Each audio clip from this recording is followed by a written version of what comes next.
Hey friends, and welcome back for Path of Exile 3.24 Necropolis League. This league, I'm doing a repeat from Trial of the Ancestors, and I am starting Herald of Thunder, Poison Pathfinder. The build has changed a little bit, but is largely the same as it was 2 leagues ago. We no longer have a Helm enchant to reduce our mana reservation, but with a little more investment into mana reservation on our tree, we can still get everything except for the banner that we squeezed in at the very end. I really like this hot variation, and it is always satisfying to me to play. Last league I made a pure life recoup version, and while this should be possible this league, the amount of investment needed to get it off the ground keeps it from being league start viable in my opinion. So this league we are going back to the original plan. Through the campaign we'll be using Poisonous Concoction, and maybe test the new one if we get lucky, all the way into Act 10, at which point we will do a couple of heists and get geared up for Herald of Thunder swap for our start of maps. Here we have to make sure that we have our res at 105% before beating Kitava, so that we're at 75% after. While doing our heist, we also need to make sure that we're picking up some nice evasion and ES gear for our Herald swap, and our 2 required uniques, which we can get with the currency we get from heist. The goal you should set for your Herald of Thunder swap is around 9k evasion and 500 energy shield.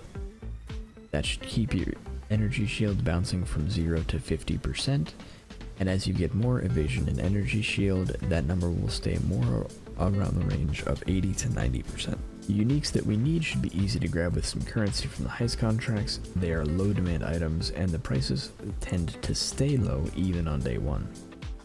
Number 1 is the Storm Secret Ring. Really the bread and butter of any Herald of Thunder build. This ring allows our storms to go off when we shock rather than on killing a shocked enemy. Because Herald of Thunder is our main damaging ability, we need to use Storm Secret in order to trigger our storm when we shock an enemy rather than when we kill a shocked enemy. This allows us to consistently create a Herald of Thunder storm without having to kill something first, but it comes with the downside of taking lightning damage when Herald of Thunder hits an enemy. So we need to make sure that we're mitigating this damage in some way. The way we do this with this build is a couple of ways. The evasion and ES that we've been building has a couple of uses. Number 1, we are using Ghost Dance. Every 2 seconds we gain a Ghost Shroud, which is almost immediately going to be expended in order to recover energy shield equal to 3% of our evasion rating. It is going to be immediately expended because Herald of Thunder is immediately going to hit us somewhere around 6 times per second. We're also using the evasion and energy shield mastery that says every 4 seconds regenerate energy shield equal to 1% of our evasion rating over 1 second. Next up, we're using a Topaz Flask. These are going to increase our maximum lightning resistance and therefore reduce the amount of damage we are taking from our lightning hits from Storm Secret. And finally, we have Casting Damage Taken Steel Skin. We can use Steel Skin or we can use Immortal Call here. Either one works. We just want to reduce the amount of damage we're taking, whether it be by giving ourselves a small shield or by reducing the amount of damage we take with a less damage multiplier. Second, we need a pair of Volkuurs Guidance gloves, which allows lightning damage to poison. Be sure to read these, as there are 2 other versions that enable fire and cold to poison, and we definitely need the lightning one. Once we have these 2 items, we're really set. This time, just like last time, we'll be using Ball Lightning to augment our damage in the beginning. This time though, I plan on using Ball Lightning of Static, and if we want, we can keep it all the way through to boost our damage. Ball Lightning of Static helps quite a bit with the issues that Herald of Thunder faces when it comes to multi-targeting, and still leaves us plenty of time to move around.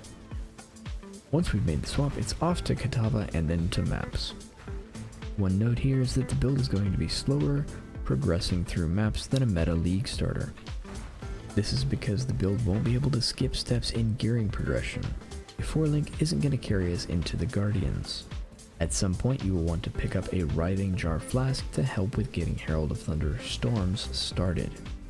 We need to shock something, and since we're not scaling lightning damage, crit, or shock effect, bosses are really hard to shock thanks to their HP pools. Writhing Jar gives us worm friends that are small and have very low life, so they are very easy to shock. Late game, this build can pivot into a few variations, and I have included one. Voltexic Rift converts our lightning damage to chaos, so we don't need the gloves anymore, which is a nice damage boost. The downside is that we lose our shield. I also included some possible upgrades for high investment. This is definitely not the limit or the only options, just a couple of ideas on how to scale further. Another idea is, since Relicash boots are still powerful, those might also be a good option. Last time I league started this character, I was able to push it to Exarch, Eater, and Conquerors on day 3 of the league. It's also worth noting that this is not a beginner-friendly build, so please choose with caution. If you do choose this build and you find yourself in trouble though, not all hope is lost. Locahol is a very experienced build creator who has a guide for Poison Blade Vortex that has a very similar tree. So if you find yourself in trouble with this build, swapping to that build should not be too painful. Included in the POV is a leveling guide all the way through the Axe, up to Act 10, and the Herald of Thunder swap, as well as goals for progression going through 2 maps.